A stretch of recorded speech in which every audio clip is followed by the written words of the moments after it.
క్రైస్తవ దేశం America. Bible మీదనే ప్రమాణాలు చేస్తారు. ఈవెన్ ఆ క్రైస్తవ మత గురువైనటువంటి పోప్‌కి అపార గౌరవం ఇవ్వాల్సినటువంటి ట్రంపు, ఆ పోప్‌నే తిట్టిపోయడం అన్నది సంచలనం సృష్టిస్తోంది. పోప్‌గా లియో 14 సరిగ్గా పనిచేయడం లేదంటూ ట్రంప్ తన ట్రూత్ సోషల్ పోస్ట్‌లో ఎవ్వరి మీదైనా వాగుతాడు కదా! అట్లాగే వాగేశాడు. నేరాల మీద స్పందించడంలో మరీ బలహీనుడు. ఇక ఆయన విదేశాంగ విధానం అయితే మరీ దారుణం. ఇరాన్ దగ్గర అణ్వాయుధం ఉన్నా పర్లేదనుకునే వెనిజులా మీద, అమెరికా మీద దాడి చేయొద్దు అనుకుని, ఇలా అమెరికా అధ్యక్షుడు విమర్శించే పోపు నాకొద్దు. ఆయన మితిమీరిన ఉదారవాదం కనబరుస్తున్నారు. నేరాలను ఇష్టపడే వ్యక్తిలా కూడా కనిపిస్తున్నారు. ఎప్పటికైనా కాస్త ఇంగిత జ్ఞానం కావాలి. వామపక్షవాదానికి దన్నుగా నిలబడ్డం మానుకోవాలి. లియో తీరు ఆయనకేగా కేథలిక్ చర్చికి కూడా చాలా చేటు చేస్తోంది.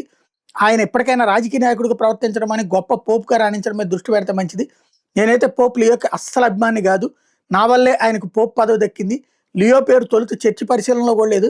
నన్ను ఎదుర్కోవాలంటే ఆ పదవిలో ఒక అమెరికన్ ఉండాలనే భావంతోనే పోప్గా నియమించింది అంటూ తూర్పారబట్టారు. ఇరాన్ మీద ట్రంప్ యుద్ధాన్ని పోప్ తీవ్రంగా తప్పుపడుతూ వస్తున్నారు. తాము సర్వశక్తివంతులు అని కొందరిలో నెలకొన్న భ్రమలే ఇరాన్ మీద యుద్ధానికి కారణం. కానీ యుద్ధాలకు దిగే వారి ప్రార్థనలు దేవుడు ఆలకించడానికి గతంలో ఆయన వ్యాఖ్యలు చేశారు.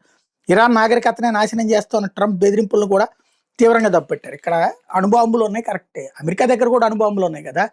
ఇంకోటి, ఇరాను ఇజ్రాయెల్ని ఇబ్బంది పెడుతుంది. అమెరికా అనేక దేశాలను ఇబ్బంది పెడుతుంది. కాబట్టి అమెరికాను కూడా తప్పు పట్టాలి కదా పోపు.